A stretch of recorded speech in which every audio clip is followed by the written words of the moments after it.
లావణ్య గారు హైదరాబాద్ నుంచి ఈ విధంగా ప్రశ్న అడుగుతున్నారు. యవనస్తులు ఎటువంటి దర్శనాలను కలిగి ఉండాలని సహోదరి ప్రశ్న అడుగుతున్నారండి. యవనస్తులు ఎలాంటి దర్శనాలు కలిగి ఉండాలి? దాని దర్శనాలు 2 రకాలు ఉన్నాయి. విజన్, ఒక విజన్ అనేది ఉండాలి మనిషికి. అంటారు నువ్వు ఏం కాబోతున్నావు, నువ్వు ఏం అవ్వాలనుకుంటున్నావు, వాట్ ఈస్ యువర్ విజన్ అని చెప్పి అంటారు. బైబిల్ ప్రకారం బైబిల్లో మనం చూస్తే మరొక విధమైన దర్శనం అందు దేవుడు వారికి కనిపించాడు.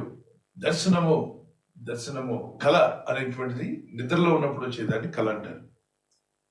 మెలకునే ఉంటాం, కొన్నిసార్లు దేని గురించి ప్రార్థన చేసి ఆలోచిస్తూ ఉంటాం, ఎవరితో మాట్లాడుతూ జస్ట్ అలా నిలబడి ఫ్రాక్షన్ ఆఫ్ సెకండ్స్ లో కంటి ముందు కొంచెం కనిపిస్తుంది ఏదో విషయం, అక్కడ ఎవరు లేరు, ఇప్పుడు ఎవరో కనబడి మాట్లాడుతుంటుంది.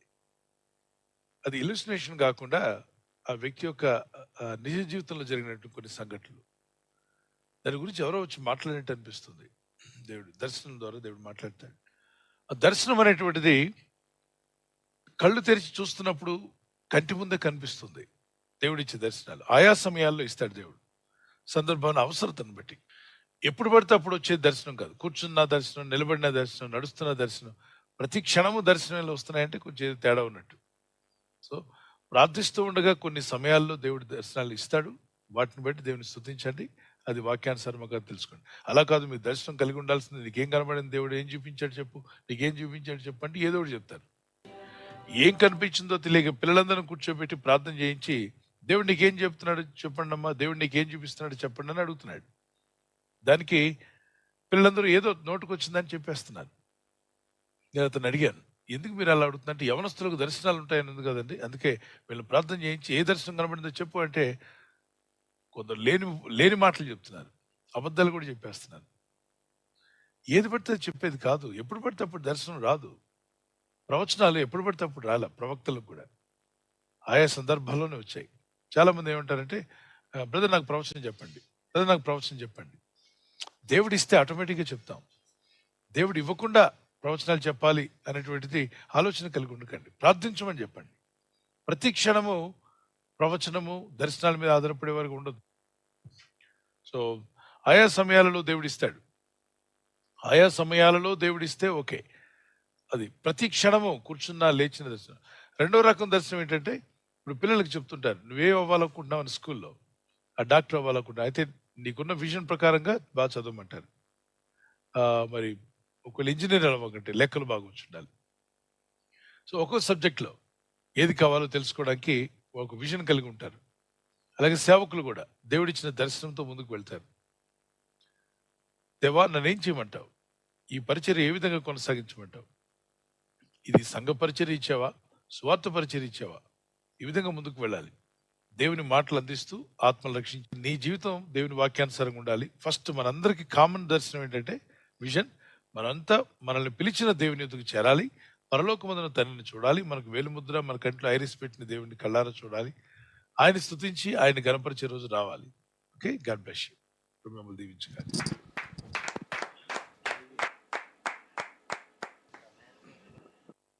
థ్యాంక్ యూ పాస్టర్ గారు. సహోదరి రమ్య గారు వరంగల్ నుంచి ఈ విధంగా అడుగుతున్నారండి. బాప్తిజం తీసుకోకుండా కొంతమంది రహస్యంగా దేవుని వెంబడిస్తారు కదా, వారు రహస్య రాకడలో ఎత్తబడతారా లేదా అని సహోదరి ప్రశ్న అడుగుతున్నారండి. నేను బాప్తిజం తీసుకోవాలి, నాకు సహాయం చేయమని అడగండి. ఎంత సమయం పడుతుంది చెప్పండి? బాప్తిజం తీసుకోవడం పెద్ద కష్టమేం కాదు, అది అసాధ్యమైన పని ఏం కాదు, చాలా ఈజీ వర్క్. ప్రార్థించి దేవుని యందు విశ్వాసం ఉంచి మీరు దేవుని దగ్గర మొరపెట్టి ఆటంకాలు లేకుండా ప్రార్థన చేసుకోండి. ప్రభు నేను బాప్తిజం తీసుకునేటువంటి అవకాశం లేకుండా చేస్తున్నారు ఇంటి వాళ్ళు, వాళ్ళ మనసులు మార్చండి, వారే నాకు సహకరించేలా చేయమని రోజు ప్రార్థించండి. అడుగుడి మీకు ఇవ్వబడి ఉందిగా, అలా ప్రార్థిస్తే ఖచ్చితంగా మంచి సమయం దేవుడు ఇస్తాడు, మీరు బాప్తిజం కూడా తీసుకుంటారు. అసలు జీవితంలో తీసుకొని ఎవరేమో అనుకున్న వాళ్ళే వాళ్ళ బంధువులు, ఇంటి దగ్గర ఉన్న బంధువులు అందరూ వచ్చి వాళ్ళ దగ్గరుండి మరి బాప్తిజం ఇప్పించారు. సో మీ ప్రార్థనకు జవాబు వస్తుంది, తప్పక తీసుకోవడం విశ్వసించి ప్రార్థించండి. ఒకవేళ హఠాత్తుగా మరణించారు అనుకుందాం, ప్రభుని నమ్మారు, విశ్వసించారు, ప్రభు అంటే చాలా ఇష్టం, దేవుని మార్గంలో జీవిస్తున్నారు, బైబిల్ చదువుతున్నారు, వ్యక్తిగలను మనం అంతా గుర్తుపెట్టుకోవాలి. విశ్వసించి ప్రార్థిస్తున్న ప్రతి ఒక్కరిని ప్రభు దర్శించి నడిపించగల శక్తిమంతుడు. God bless you.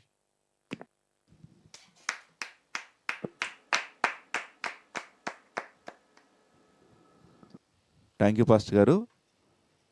ఈ సమయంలో మరొక ప్రశ్న బ్రదర్ ఎలీషా గారు మంగళగిరి నుంచి ఈ విధంగా ప్రశ్న అడుగుతున్నారండి. ఒక పాస్టర్ గారు రహస్య రాకడ ఇస్రాయేల్ ఉన్నప్పుడే జరిగిపోతుంది, ఇక రహస్య రాకడ లేదు, రెండవ రాకడలోనే క్రైస్తవులు ఎత్తబడతారు అని అంటున్నారు. ఇది ఎంతవరకు నిజమని సహోదరులు ప్రశ్న అడుగుతున్నారండి. ఇజ్రాయెల్ ఎప్పుడు జరిగింది? ఎవరు కొనుక్కోబడ్డారు రహస్య రాకడలో? రహస్య రాకడే ఇప్పుడు రాబోయే పక్షమంతా ఊహించిన కార్యం జరగబోతుంది. దేవుడు తన సంఘాన్ని కొనుక్కోబోతున్నాడు. ఓకే, రహస్య రాకడ ఆల్రెడీ జరిగిపోయింది, ఇజ్రాయెల్లో జరిగిపోయింది. ఎంత ఎవరికి తోచినట్టు వాళ్ళు మాట్లాడొద్దు. వాక్య లేఖనాల ఆధారాలు తీసుకుని మాట్లాడండి. ప్రభు తన సంఘాన్ని కొనిపోయే రోజు రాబోతుంది. దేవుని ప్రజలు కొనుక్కోబడతారు. తర్వాత ప్రపంచం అంతటి తెలియబడేలాగా ప్రభు తన పరిశుద్ధులతో కూడా వస్తాడు. అంటే పరిశుద్ధులతో కూడా ఎలా వస్తాడు? అప్పటికే పరిశుద్ధులు ఆయనతో ఉంటారా? ఇప్పుడు భూమి మీద నుండి ఎత్తబడితే కదా పరిశుద్ధులు ఆయనతో కూడా ఉంటారు. ముందు చనిపోయి వెళ్ళిపోయిన వారు పరదేశంలో ఉన్నారు. సమాధులు తెరవబడ్డాం. తర్వాత మనము సజీవులైన మనం కలిసి ప్రభుని మధ్యాకాశంలో కలుసుకుంటాం. ఆ తర్వాత ఆయనతో కూడా ఉన్నవారు, పిలువబడినవారు, ఏర్పరచబడినవారు, నమ్మదగినవారు. వీరు గొర్రెపిల్లతో యుద్ధం చేతురు గాని గొర్రెపిల్ల ప్రభులకు ప్రభువును రాజులకు రాజు అయి ఉన్నందున తనతో కూడా ఉండిన వారు పిలబడిన వారై ఏర్పరచబడిన వారై నమ్మకమైన వారై ఉన్నందునను ఆయన రాజులను జయించును. ఈ రాజులు ఎక్కడ వాళ్ళు? భూమి మీద వీళ్ళతో జయించడానికి ప్రభు పోరాడడానికి వస్తున్నాడా? ప్రభులో భయంకరమైనటువంటి అంటే వెలుగుతో ప్రత్యక్షం కాబోతున్నాడు ప్రభు. ఆయన ప్రత్యక్షమైనప్పుడు సర్వలోకం ఆయన చూడబోతుందా? తూర్పున వెలుగు పుట్టి పడమటి వరకు ఎలా అయితే ఉంటుందో ఆ విధంగా ప్రపంచం అంతా ఆయన రాకడం చూస్తాం. ఆయన రాకడ వస్తున్నప్పుడు ఆయనతో కూడా వివేల దూతలతో కూడా పరిశుద్ధులు ఉన్నారు. ఎవరు వాళ్ళు? పిలువబడినవారు. వాళ్ళంతా పిలువబడ్డారు. సువార్త చేయాలి. ఏర్పరచబడినవారు. పిలువబడినవారు కొందరే, పిలువబడినవారు అనేకులు, ఏర్పరచబడిన కొందరే. ఏర్పరచబడిన మనం కూడా ఉంటాం. తర్వాత నమ్మకమైన వారు, ఏర్పరచబడిన వారిలో కూడా కొందరు నమ్మకం కోల్పోయి నమ్మకస్తులుగా జీవించకుండా దేవుని దూరం అయిపోయారు. వాళ్ళు నమ్మకస్తులు. 3 రకాలైన ఫిల్టరేషన్ జరిగింది. పిలువబడుతున్నారు అనేక మంది, దానిలో ఫిల్టర్ చేస్తే మిగిలిన వాడు, ఏర్పరచబడిన వారు, వాళ్ళని ఫిల్టర్ చేస్తే లాస్ట్ లో మిగిలిన వాడు నమ్మకమైన. వీళ్ళంతా ప్రభుత్వం కూడా ఉన్నారు. ఇది భూమి మీద లేదు. వాళ్ళంతా ప్రభుత్వం కూడా ఆకాశ మండలం నుండి దేవుడు తన మహిమతో వచ్చినప్పుడు ఆయనతో కూడా వచ్చినారు. సో ఆయనతో కూడా ఉండేవారుగా మనం సిద్ధపడడం మంచిది. రహస్య రాకడ అయిపోయింది, ఇంకా రాబోయేది లేదు అనుకోని మోసపోవద్దు. దేవుడి రాకడ రాబోతుంది. దేవుడి సంగమా, దేవుడి ప్రజల సిద్ధపడదు.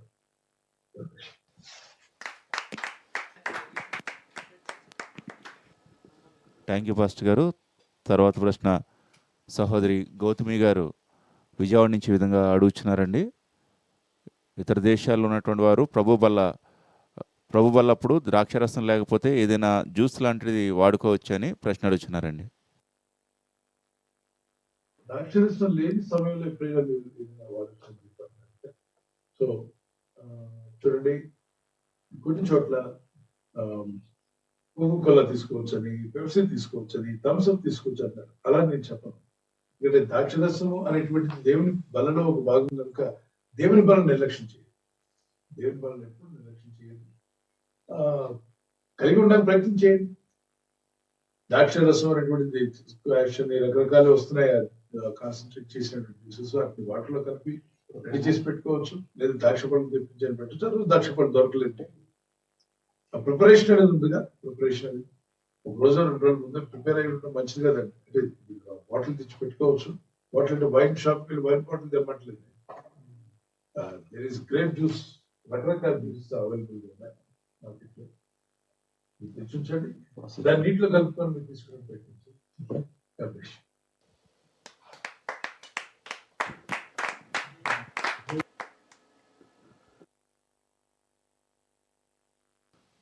థ్యాంక్ యూ పాస్టర్ గారు. తర్వాత ప్రశ్న సురేష్ గారి ఫ్యామిలీ నిజామాబాద్ నుంచి అడుగుతున్నారండి. ప్రభు బల్ల అనేది 2 సార్లు తీసుకోవచ్చని అడుగుతున్నారండి. హోలీ కమ్యూనియన్ అది ఏంటది? శరీరము ప్రభు యొక్క శరీరానికి సాదృశ్యము, ప్రభు యొక్క రక్తమునకు సాదృశ్యం. ఆ రెండే మనం మనసులో పెట్టుకోవాలి. నా కొరకు ప్రభు రక్తం కార్చి ప్రాణం పెట్టాడు. ఆయన తన సమస్తాన్ని నాకు త్యాగం చేశాడు. ఈ రొట్టెని తీసుకున్నప్పుడు నా ప్రభు యొక్క శరీరంలో నన్ను కూడా ప్రభు జాయిన్ చేసుకున్నాడు, నిత్య జీవానికి వారసత్వాన్ని నాకు ఇచ్చాడు. నేను నా ప్రభులోను, ప్రభు నా యందు నిలిచి ఉన్నాం. నేను యేసయ్య శరీరంలో ఒక భాగమై ఉన్నాను సంఘంలో అని ప్రభు యొక్క శిలువ శ్రమలు జ్ఞాపం చేసుకుంటూ ప్రభు శరీరాన్ని తీసుకుంటారు, ప్రభు రక్తాన్ని తీసుకుంటారు. 2 సార్లు తీసుకున్నా 3 సార్లు తీసుకున్నా అదే భావంతో అదే విధంగా తీసుకోవాలి. ఎందుకంటే 3 ఆరాధనలు జరుగుతున్నాయి, 7 ఆరాధనలు జరుగుతున్నాయి. అయితే 2 ఆరాధనలు మీరు సేవ చేశారు, 2 ఆరాధనలు మీరు తీసుకున్నారు, తప్పులేదు. అదేదో పాపం చేసినట్టు కాదు. మీరు ఆయన శరీరంలో ఒక భాగమై ఉన్నామనే తీసుకున్నారు. ఓకేనా? దాన్ని తప్పుగా భావించినక్కర్లేదు. అదేదో విషయం మనం తప్పు చేసేసామో పాపం చేసినట్టుగా. అందుకే విపరీత ఆలోచనలోకి వెళ్తారు కొంతమంది. వాళ్ళ సొంత ఆలోచన తీసుకెళ్లి దాని మీద మోపేస్తారు. దయచేసి వారానికి 1 సారి తీసుకోవాలి, 2 సార్లు తీసుకోకూడదు అని లేదు. ఎప్పుడు తీసుకున్నానో ప్రభువుని ఆయన జ్ఞాపం చేసుకున్న నిమిత్తమే తీసుకోవాలి. ఆయన శిలువ శ్రమను జ్ఞాపం చేసుకుని అనేకులకు దేవుని ప్రేమను పంచాలి. చూడండి, 1 కొరింథీ 11:25 ఆ ప్రకారమే భోజనమైన పిమ్మట ఆయన పాత్రను ఎత్తుకొని ఈ పాత్ర నా రక్తం వలనైన కృత నిబంధన, మీరు దీనిలోని తాగునప్పుడెల్లను నన్ను జ్ఞాపకం చేసుకున్నట్టుగా దీనిని తీసుకున్నాడు అని చెప్పి. తాగునప్పుడు ఎల్లను, ఒక్కసారి తాగుడి అని లేదు అక్కడ. తాగునప్పుడు ఎల్లను నన్ను జ్ఞాపకం చేసుకున్నట్టుగా తీసుకున్నాడు. దీనిని కొంతమంది విపరీతంగా చూసేవాళ్ళు ఇదే లేఖనండి. అంటే ఏమంటే మేము ప్రభుని ఎప్పుడు జ్ఞాపకం చేసుకుంటాం.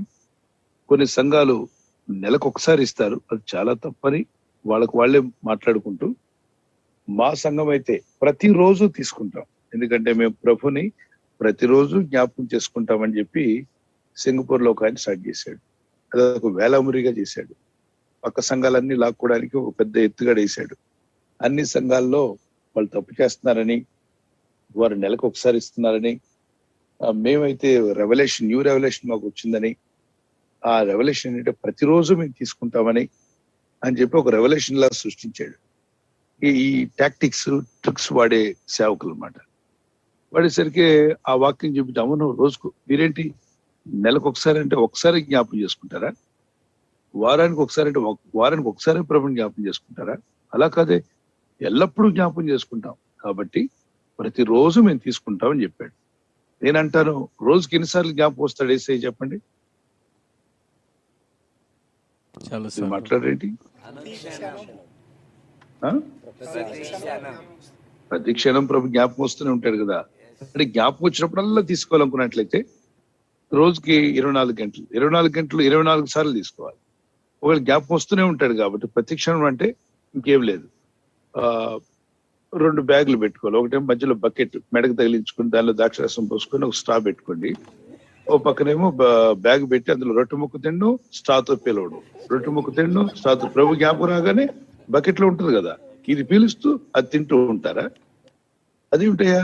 అంటే బ్యాలెన్స్ లేకుండా ఆలోచించడం, వాళ్ళు ఇష్టం వచ్చినట్టుగా వాళ్ళ సొంత ఆలోచన దానిలో కలిపిపోయాడు. అలా కాదు. మీరు సమాజంగా కూడుకున్నప్పుడు అన్నాడు. సమాజంగా కూడుకున్నప్పుడు దైవజనులు, సేవకులు, అపొస్తలులు, పరిచారకులు, దైవ సేవకులు, అప్పుడే పరిచయంలోకి వస్తున్న వారు, మరియు దేవుని సేవా ధర్మ కార్యక్రమాలు జరిగించిన ఆత్మీయులందరూ కూడా కలిసి ఒక దగ్గర ఉన్నప్పుడు బల్ల తీసుకుంటూ ప్రభు మనకు చేసిన శిలువ శ్రమలని జ్ఞాపం తీసుకొని ప్రభు యొక్క బల్ల తీసుకోవడం వాక్యానుసారం. లేదు అలా అందరూ తీసుకుంటున్నప్పుడు లైవ్ లో ఎక్కడో ఉన్నారు విదేశాల్లో, వారు కూడా ప్రభునందే ఉన్నారు. ఇంతమంది లైవ్ లో ఉన్న వారితో మనతో కూడా కలిసి వారు వాక్యం విన్నాక తీసుకుంటున్నారు. ఓకే, వారు ప్రభు బిడ్డలే కాబట్టి. అంతేగాని రోజుకోసారి తీసుకోవాలి, జ్ఞాపకం వచ్చినప్పుడల్లా తీసుకోవాలి. అది తీసుకున్నప్పుడు ఆయనని జ్ఞాపకం చేసుకున్నట్టుగా తీసుకోవాలన్నాడు. Okay, God bless you.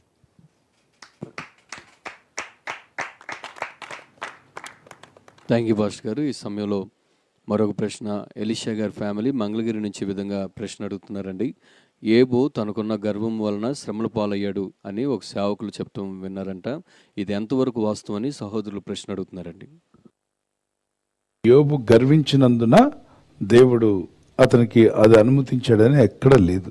లేఖనంలో లేని దాన్ని మనం ఆపాదించకూడదు. అలాగే యోబు యొక్క 5 స్నేహితులు కూడా యోబుని అనుమానించారు. అనుమానించిన వారిలో ఇంటర్నేషనల్ స్పీకర్ కూడా ఒకరై ఉంటారు. ఎందుకంటే యోబుని 5 స్నేహితులే విమర్శించారు. ఎందుకంటే నువ్వు ఏదో పాపం చేసి ఉంటావు, ఏదో చేయలేని పని ఏది చేస్తుంటావు, అందుకే ఇటువంటి శిక్ష నీ మీదకి వచ్చిందని చెప్పి 5 స్నేహితులు కూడా యోబుని విమర్శించారు. ఇప్పుడు ఇక్కడ కూడా అదే జరిగింది. ఇప్పుడు ఎవరైనా విమర్శించారంటే యోబుని, ఆ 5 స్నేహితులకు మరొక స్నేహితుడి పేరేంటి 6, నెంబర్ ఎంత 6 అనుకోవడం, 6వ స్నేహితుడు చేరారనుకోవడమే. నిజానికి అలా లేదు. అక్కడ అపవాదైన సాతానుడు, ఇటువైపు ప్రభు ఒక చిన్న విషయాన్ని టెస్ట్ పెట్టారు. శ్రమలు కష్టాలు బాధలు వస్తే ఖచ్చితంగా ఈ యోబు నిన్ను వదిలేసి వెళ్ళిపోతాడు దేవా అని చెప్పంటే, లేదు నా కుమారుడు అలా చేయడు, నా ఎందుకు భయభక్తి కలిగిన యోబు ఆ పని చేయడు. ఎన్ని కష్టాలు, ఎన్ని బాధలు, ఎన్ని శోధనలు వచ్చినా నన్ను విడిచిపోడు అని దేవుడు అన్నాడు. అయితే టెస్ట్, ఓకే, ఆ టెస్ట్లో యోబు పాస్ అయ్యాడా, ఫెయిల్ అయ్యాడా? పాస్ అయ్యాడు. అందుకే దేవుడు ఎన్నంతలకు ఇచ్చాడు? 2 ఒకవేళ గర్వం వల్ల పోయి ఉంటే తిరిగి పొందుకోవడానికి అయ్యేది కాదు. ఇప్పుడు నెబుకద్నెజరు గర్వం వల్ల పడిపోయాడు. నెబుకద్నెజరు తన పర్వతం మీదకి వెళ్ళి, ఆ టవర్ మీదకి వెళ్ళి గర్విస్తాడు. నాకంటే మించినోడు లేడు, నాకంటే జ్ఞానం లేడని చెప్పి అన్నప్పుడు వెంటనే మానవ మనసు దేవుడు తీసివేసి గాడిద మనసు ఇస్తాడు, గార్ధాపం యొక్క మనసు. అక్కడుండి అతను గోడకున్న సున్నం గీరుకొని తినడం, మరి పచ్చికని తినడం, ఒక అడవి పశువులాగా ప్రవర్తిస్తే అంతఃపురంలోండి వెళ్ళగొడతారు. ఆయన అడవిలో కొన్నాళ్ళు అలా బతకాల్సి వచ్చింది, ఎందుకంటే గర్వం వల్ల. ఇప్పుడు యోబు విషయంలో గర్వం కాదు, అతను ఎంత దీనుడు అన్నది యోబు గ్రంథం 1:21 ఉంటుంది. ఎంత చక్కగా, మరి 10 మంది పిల్లలు చనిపోయినా కూడా అతను ఏమన్నాడు? యెహోవా ఇచ్చెను, యెహోవా నామమునకు స్తుతి కలుగునుగా. కానీ దేవుడు ఏం చేశాడండి? స్తుతించాడు. నోటి మాటతో నేను పాపము చేయలేదని ఉంది చూడండి. ఆ తర్వాత వచనం 22, ఈ సంగతులలో ఏ విషయం అందును యోబు ఏ పాపము చేయలేదు, దేవుడు అన్యాయం చేసినని చెప్పలేదు. అంటే ఇంట్లో చావు వచ్చినా, మరి కష్టం వచ్చినా, బాధ వచ్చినా ఎప్పుడు కూడా అతను దేవుడు అన్యాయం చేశాడని చెప్పలేదు. అసలు జీవితకాలం అంతా భక్తిగా బతికాడు చాలా వరకు. అయితే దేవుని అంత పర్ఫెక్ట్ అయితే కాదు, పర్ఫెక్ట్ మ్యాన్ అని చెప్పి రాయలేదు అక్కడ. He was a God fearing man, భయభక్తి కలిగిన వాడు, యథార్థవంతుడు, న్యాయవంతుడు, అలాగే చెడుతనాన్ని విసర్జించిన వాడని యోబు గ్రంథం 1:1-2 వచనాల్లో రాయబడింది. మరి అనుదినము ప్రతినిత్యము ప్రాతకాలమే, అంటే అరుణోదయం లేచి తన పిల్లలతో కూడా ప్రార్థన చేయించేవాడని యోబు 1:5లో ఉంది. దీన్ని బట్టి మనం గమనిస్తే యోబులో 5 గుణాలు కనిపించాయి దేవునికి ఇష్టమైనవి. ఆ చివరి లైన్లో చూడండి ఏం చేశాడు ఆయన. చివరంటే 5వ లైన్ నుండి, అరుణోదయమున లేచి వారిలో ఒక్కొక్కరి నిమిత్తము దహన బలి అర్పించచ్చు వచ్చినాడు. కుమారులందరూ పాపాలు చేశారని వాళ్ళ ద్వారా పాపాలు ఒప్పింపజేస్తున్నాడు. యోబు నిత్యము అలాగూ చేయొచ్చు వచ్చాను. ఎలా చేశాడ? నిత్యము అలాగూ చేయొచ్చు వచ్చినట్టే. అరుణోదయమున అంటే ఇప్పుడు ఉదయం 8 గంటలకి, అవునా? కాదండి. అరుణోదయం అంటే ఏంటి చెప్పండి? 9, 10? ఎర్లీ మార్నింగ్ చీకటిగా ఉన్నప్పుడే అరుణోదయం లేచి ఆయన ఏం చేయించేవంట? ప్రార్థన చేయించేవారు. సో అతనిలో మొదటి అతని గుణాలు ఫస్ట్ వచనంలో చూడండి ఎటువంటి గుణాలు కలిగిన వాడు. యూజు దేశమందు యోబు తాను ఒక మనుషుడు ఉండెను, అతడు యథార్థవంతుడు, రెండవదిగా న్యాయవంతుడు, మూడవదిగా దేవుని యందు భయభక్తి కలిగి చెడుతనమును విసర్జించినవాడు. చెడుతనాన్ని విసర్జించాడు. మరి అతను ఏ పాపమో చేయలేదని బైబిలే చెప్తుంది కదా. 21 వచనం 22 వచనంలో, చెప్పుకుందాం 1:21-22 వచనాలు ఇంత స్పష్టంగా బైబిల్ చెప్తుంటే అదేదో గర్వించాడు, అతను పాపం చేశాడు కాబట్టి దేవుడు ఆ శిక్షను పంపాడు అనేటువంటి వాళ్ళు ఉంటారు. ఇప్పుడు ఎలీషా అన్న భక్తుడు 2 అంతలు గల ఆత్మాభిషేకం కలిగిన వాడు. ఆయన మరణ పడక మీద ఉన్నాడట. మరణ పడక మీద చాలా ఇబ్బంది పడుతూ ఉండగా మరణ పడక మీద మరణకరమైన రోగం చేత బాధపడుతున్నాడు. ఎవరు? ఎలీషా. అప్పుడు అనుకుని ఈ రోజుల్లో ఉన్న వాళ్ళు ఉంటే ఆయన మీద కూడా బుక్ రాసి ఉండేవాళ్ళు. ఏమనంటే ఎలీషా రహస్య పాపాలు చేశాడండి కాబట్టి ఆయనకి ఏ రోగం వచ్చింది? మరణకరమైన రోగం వచ్చింది, లేకపోతే దేవుడు ఎందుకు పెడతాడండి చెప్పి. అక్కడ బైబిల్ చెప్పలేదు ఆయన పాపం చేపట్టి వచ్చిందని. చూడండి 2 రాజులు 13-14లో అంతటి ఎలీషా మరణకరమైన రోగము చేత పీడితుడై ఉండగా ఇశ్రాయేలు రాజు అయిన యెహోషువ చదవండి పూర్తిగా 14 వచ్చిన. అంతటా ఎలీషా మరణకరమైన రోగము చేత పీడితుడై ఉండగా ఇశ్రాయేలు రాజైన యెహోయాషు అతని యొద్దకు వచ్చి అతని చూచి కన్నీరు విడుచుచు, నా తండ్రి ఇశ్రాయేలు వారికి రథమును రౌతులను నీవే అని ఏడ్చెను. అందుకు ఎలీషా, చాలు అక్కడ ఎలీషా ఏం చెప్తున్నా, అద్భుతాలు జరుగుతున్నాయి అక్కడ. కానీ అతను పాపము చేత మరణకరమైన రోగం వచ్చిందని అక్కడ రాయలేదు, గుర్తుపెట్టుకోవాలి. సో పాపం చేత కాదు. మరి ఎందుకండి 200 మరణకరమైన రోగం ఎలీషాకు వచ్చింది? ఇది ఒక సందేశం నేను ఆల్రెడీ ఇచ్చాను. దీని టైటిల్ మీద మరొక సందేశాన్ని మీరు విందురు కానీ యూట్యూబ్లో దాన్ని అప్లోడ్ చేస్తాను. God bless you. దైవ సేవకులు మరి మంచిగా భక్తిగా బతికిన వాళ్ళు కూడా మరణ సమయంలో ఏంటి అటువంటి చెడ్డ మరణం అనో, లేకపోతే అలాంటి యాక్సిడెంట్స్ చనిపోవడం ఏంటి, లేదంటే మరణకరమైన రోగంతో పోవడం ఏంటంటే భక్తులు కదా అని కొంతమందికి ఉంటుంది. దాని సంగతులు ఏంటో మనం చూద్దాం. Okay, God bless you brother. Thank you pastor గారు. తర్వాత ప్రశ్న వనిత గారి ఫ్యామిలీ విజయవాడ నుంచి అడుగుతున్నారండి. 1 కొరింథీయులకు రాసిన పత్రిక 4వ అధ్యాయము 4వ వచనం వాక్యం నుండి అడుగుతున్నారండి.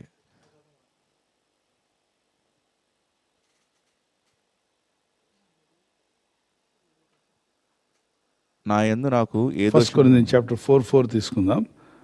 చదవండి. నా యందు నాకు ఏ దోషమును కానరాదు, అయినను ఇందువలన నీతిమంతుడుగా ఎంచబడను.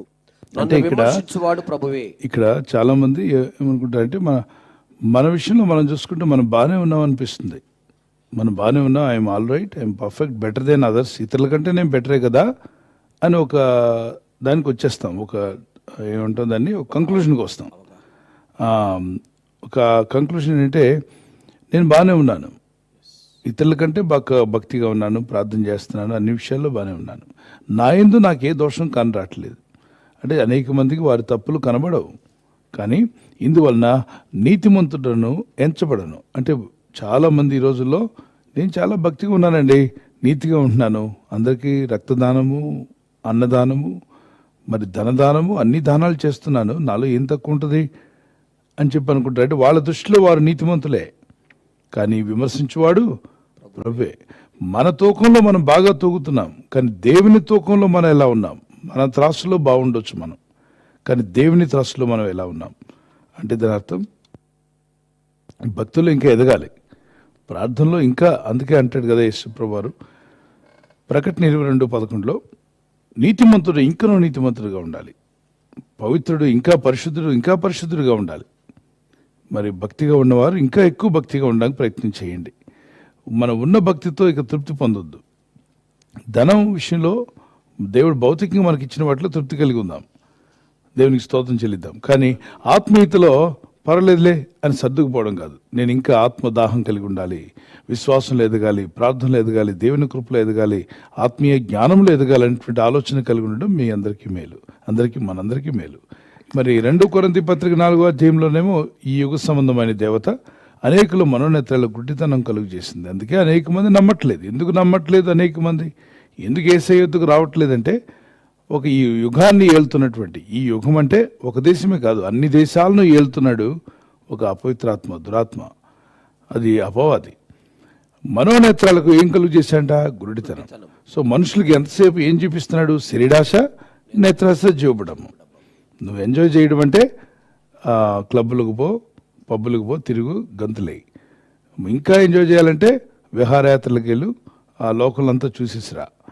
ఇంకా ఆనందంగా ఉండాలంటే ఎమ్మెల్యే, ఎంపీ అయి ఒక అధికారం, ఒక పవర్ సంపాదించి ఏలుబడి చేయి. ఈ మూడింటికంటే ఇంక ఎక్కువ ఆలోచించొద్దు. రోజు తిను, తాగు, పడుకో. ఇక దేవుడు ఉన్నాడు, చనిపోతాను, నా ఆత్మ ఎక్కడికి వెళ్తుంది, అమ్మో ఈ ఆలోచనలు నీకొద్దు అని సాధారణ ప్రజలను మోసగిస్తున్నాడు. వయసులో ఉన్న వాళ్ళనేమో శరీరాశల వెంట, నేత్రాశల వెంట తిప్పేస్తాడు. కొంచెం వయసు మళ్ళిన తర్వాత ఏమో అధికారులు అవ్వండి అని చెప్పి అంటాడు.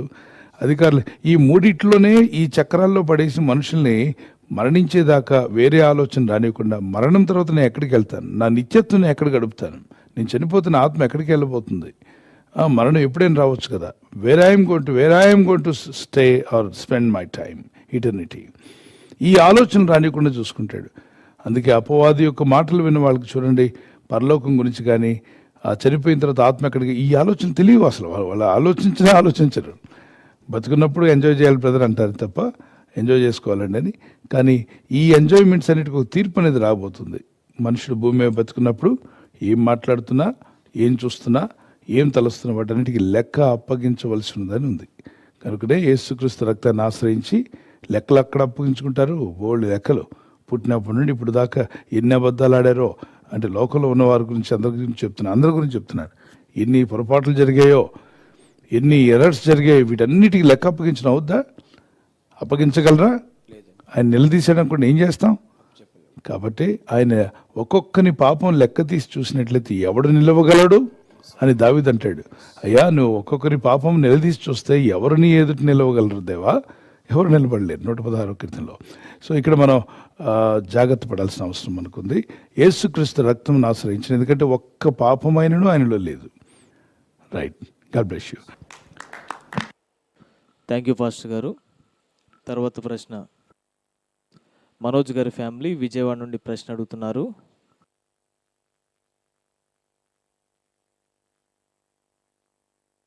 దేవునికి దగ్గర అవటానికి ఏమైనా టిప్స్ ట్రిక్స్ ఉంటాయా అని ప్రశ్న అడుగుతున్నారండి.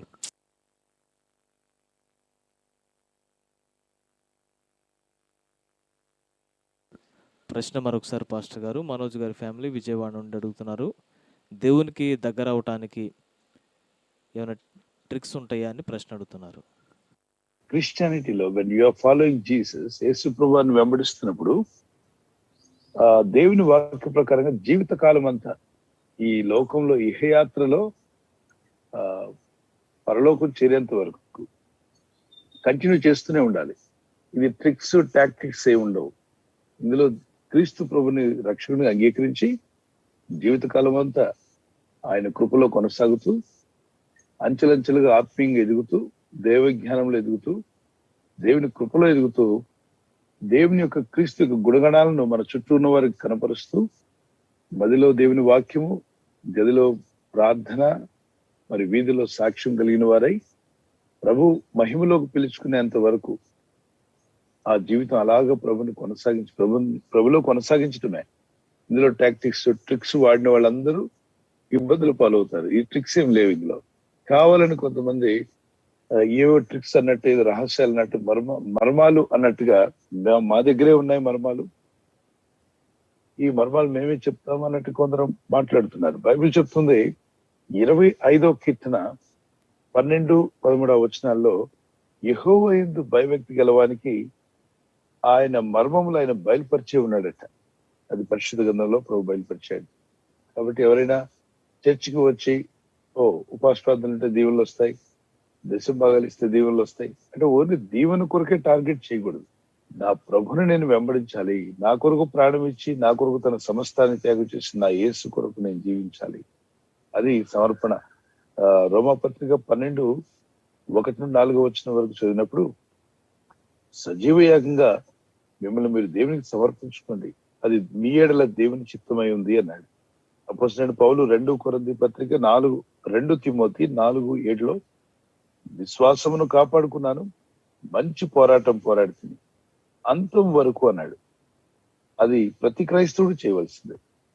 ఏదో పాస్టర్ గారి దగ్గరికి వెళ్ళాం, కొన్ని ట్రిక్స్ తెలిసిపోయాయి, మళ్ళీ నేను బయటకు వచ్చేసి వేరే కార్యక్రమం ప్రారంభిస్తున్నాను, ఇది ఏదో బిజినెస్ లాగా భావించిన వాళ్ళందరూ చిక్కుల్లో పడతారు. ఎవరెవరైతే బిజినెస్ లాగా దీంతో డీల్ చేస్తారో వాళ్ళ లాభాల కొరకు కానీ, లేదంటే చూడండి, ఈ భూమి మీద ఉన్నటువంటి కొన్ని కార్యక్రమాల్లో ప్రజలు దేవుణ్ణి వాడుకోవడానికి ప్రయత్నం చేస్తారు. దేవుణ్ణి వాడుకుందామని. No, it doesn't work out.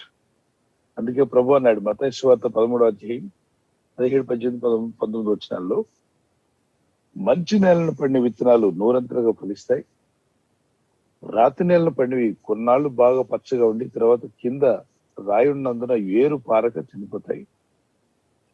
దారి పక్కన పడిన విత్తనాలు ముళ్ళ కంచెలో పడిన విత్తనాలు. పాపం ముళ్ళ కంచెలో పడిన విత్తనం ఎదగాలని ఆశిస్తుంది, కానీ చుట్టూ ఉన్న ముళ్ళ కంచె దాన్ని అణిచివేస్తుంది. అది ఐహిక విచారము. ఈ భూ సంబంధమైన విచారాల్లో వాళ్ళు ఆత్మీయంగా ఎదగలేక ఈ ముళ్ళ లాంటి కోరికలు వారిని అణిచివేస్తుంటాయి. అందుకే వారు ఎదగాలనుకున్నా ఎదగలేరు. అంటే దేవుని కార్యక్రమాలు, సేవా కార్యక్రమాలు, ట్రిక్స్, షార్ట్ కట్స్ ఏం లేవు.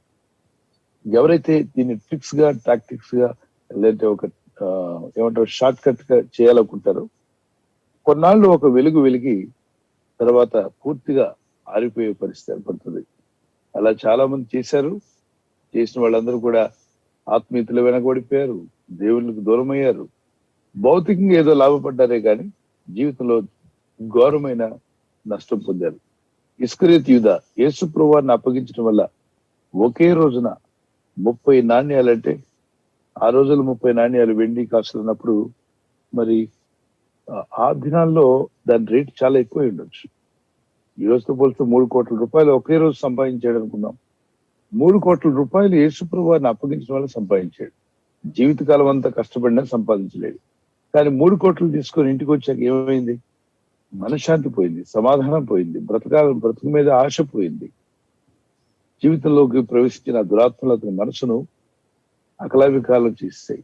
మనశ్శాంతి లేక చెట్టుకు ఊరేసుకుని చనిపోయాడు. అటువంటి పరిస్థితులు ఎందుకు తెచ్చుకోవాలి? దేవుని పిల్లలు బైబిల్లో 1 తిమోతి పత్రిక 6వ అధ్యాయం 10వ వచనంలో ధనము సమస్తమైన కీడుకు మూల కారణం.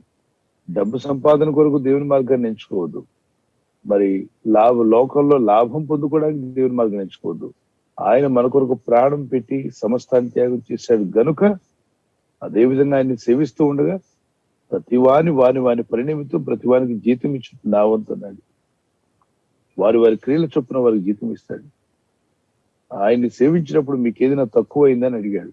సో ఎవరికి ఎలా సేవ చేస్తున్నారో, ఎలా ఆయన కొరకు శ్రమ పడ్డారో అన్ని ఎరిగిన దేవుడు ఆయన చూస్తూ ఊరుకోడు కదా.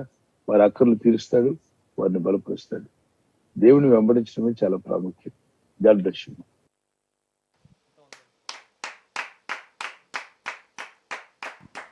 థ్యాంక్ యూ పాస్టర్ గారు. తర్వాత ప్రశ్న నెల్లూరు నుంచి ఈ విధంగా అడుగుచున్నారండి.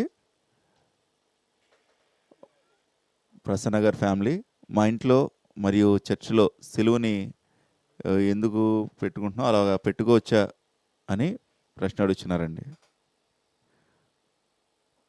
గృహాల్లోనూ అదేవిధంగా చర్చిలో సిలువని పెట్టుకుంటారు కదా, అలా పెట్టుకోవచ్చా అని అడుగుచున్నారండి. రైట్. ఇది ఒక పెద్ద గొప్ప మర్మం అన్నట్టుగా బోధిస్తూ ఉంటారు. వాళ్ళకి ఏదో బయలుపరచబడినట్టు. ఏంటి, సిలువ అవసరం లేదు మనకి అని చెప్పని. సిలువ అవసరం లేదంటే యేసుక్రీస్తు ప్రభువారు ఆయన రక్తమే మనకు ముఖ్యం. ఓకే, యేసు రక్తం. పేతురు పత్రికలో మాత్రమే సిలువ రక్తం అని ఒక దగ్గర రాసింది. కొత్త నిబంధన అంతట్లో అన్ని చోట్ల యేసు రక్తం అని ఉంటుంది. పేతురు భక్తులు మాత్రం సిలువ రక్తం అని రాశారు. ఇది యేసుక్రీస్తు ప్రభువారి యొక్క రక్తమే, అమూల్యమైనది.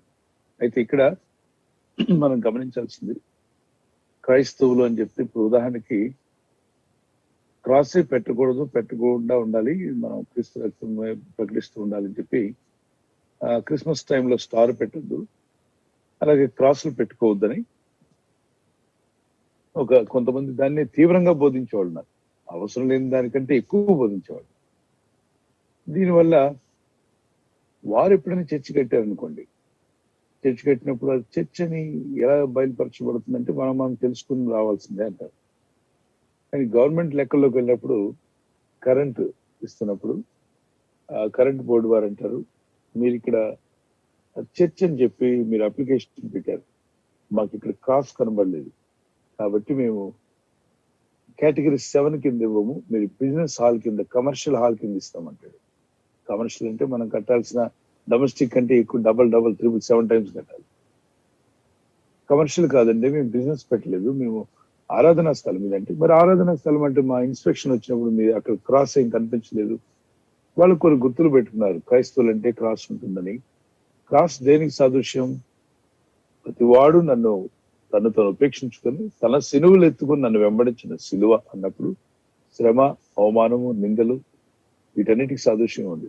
ఇవి ఎన్నైనా నేను దేవుణ్ణి వెంబడిస్తాను అని చెప్పడానికి సాదృశ్యం. సో సిలువ పెట్టారంటే ఊర్లో ఉన్న వారు మమ్మల్ని తిట్టినా, దూషించినా, మమ్మల్ని అసహించుకున్నా మేము క్రీస్తునే వెంబడిస్తాం, మేము ప్రభు కొరకే జీవిస్తాం. అని ప్రార్థనా స్థలం అని ఒక సూచన కొరకే తప్ప ఆ సిలువను పెట్టుకుని మొక్కడం కానీ సిలువకు ముద్దు పెట్టడం కానీ చేయకూడదు. కొందరు విపరీతం చేస్తారు. అందుకే బ్యాలెన్స్ గా ఆలోచించాలి, బ్యాలెన్స్ గా నడవాలి. విపరీతంగా సిలువను మొక్కడం, సిలువకు ముద్దు పెట్టుకోవడం వాక్యానుసారం కాదు. అదే సమయంలో సిలువే వద్దు, ఆ సిలువ సింబల్ వేయడమే పెద్ద పాపము అని అనుకోవడం కూడా అది ఓవరాక్షన్ అవుతుంది. దేవుని బిడ్డలుగా వెళ్తూ ఉన్నాం, ప్రభుని వెంబడిస్తున్నాం. I'm a follower of Jesus Christ. ఎలా బ్రదర్ అన్నప్పుడు ఆ చర్చ్ పైన ప్రార్థనా హాల్ మీద సిలువ పెడతారు. ఇంట్లో కూడా దేవుని వాక్యం పెట్టి వాక్యం పైన సిలువ ఉంటుంది. It's like a symbol that Jesus died on the cross అని చెప్పుకోవడానికి. దానికి విపరీతంగా ఆలోచించి దాన్ని మొక్కవద్దు, మళ్ళీ దాన్ని ఒక పెద్ద సిద్ధాంత వాదంగా చేసి అదేదో అసహ్యమన్నట్టుగా కూడా చూడదు. అర్థమైందా వల్ల? Yes pastor. Thank you pastor గారు. తర్వాత ప్రశ్న శృతి గారి ఫ్యామిలీ బెంగళూరు నుండి ప్రశ్న అడుగుతున్నారు. బంధువులలో ఎవరన్నా చనిపోయినప్పుడు వారి నిమిత్తం బలిచ్చిన వాటితో వండిన ఆహారాన్ని తినవచ్చా అని ప్రశ్న అడుగుతున్నారండి.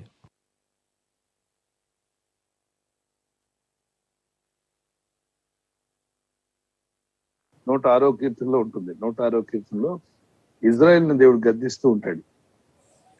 వారు చచ్చిన వారికి అర్పించిన బలిమాంసము తిండి బయలుపోరని ఆత్మ వారిని పడుతుంది అని చెప్పి అక్కడ రాయబడింది. 106వ కీర్తన మీరు 30-36 వచనాల్లో మీరు చదువుతున్నప్పుడు చచ్చిన వారికి అర్పించిన బలిమాంసము అన్నాడు. పోయిన వారికి అర్పించిన బలిమాంసము మనం తినకూడదు.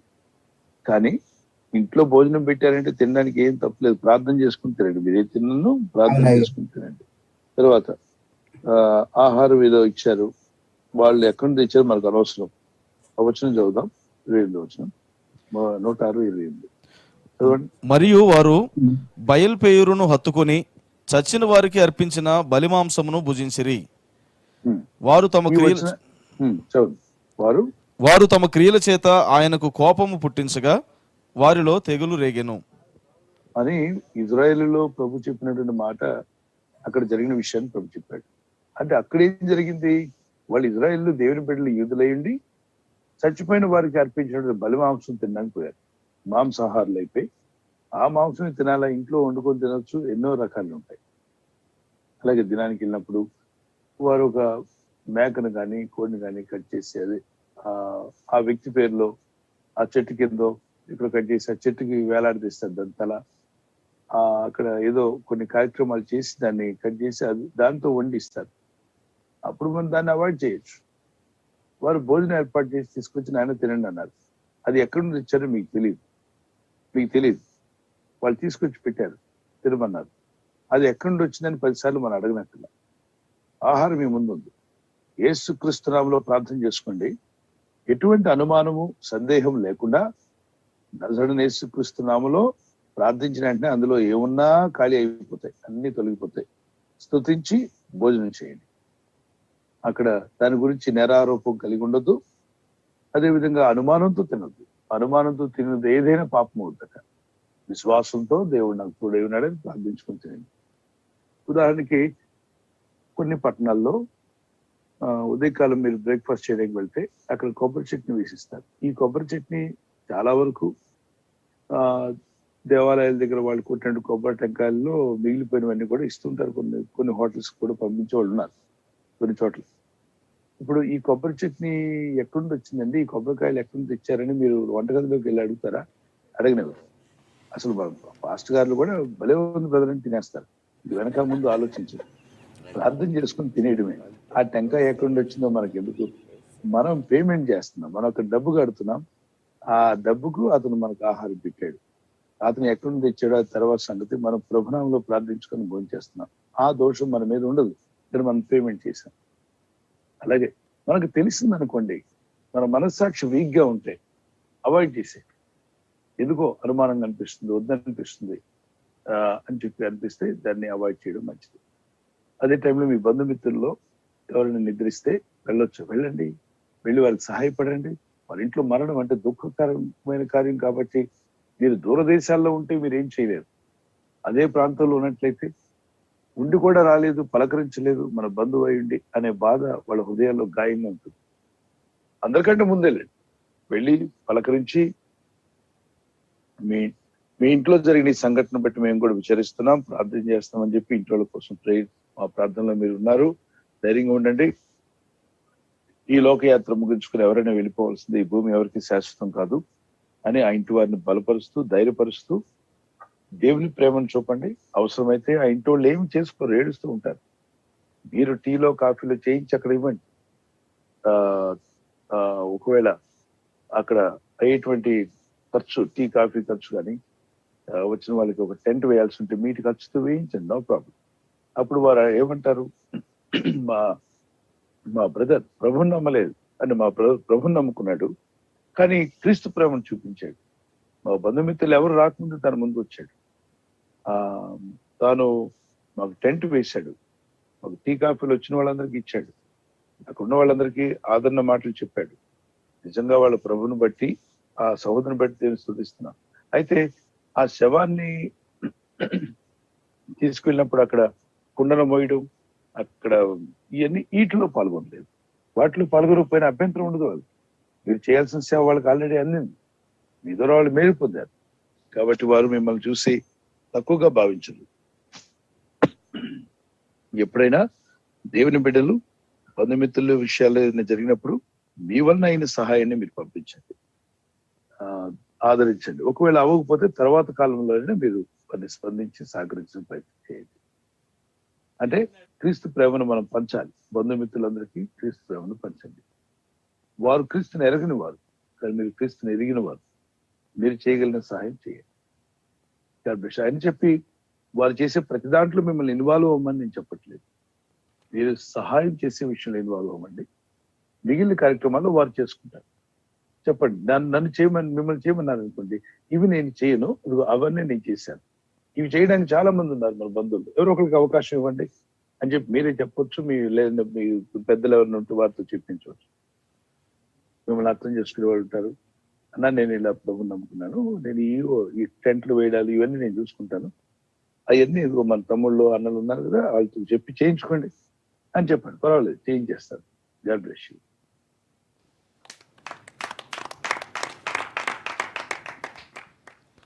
థ్యాంక్ యూ పాస్టర్ గారండి.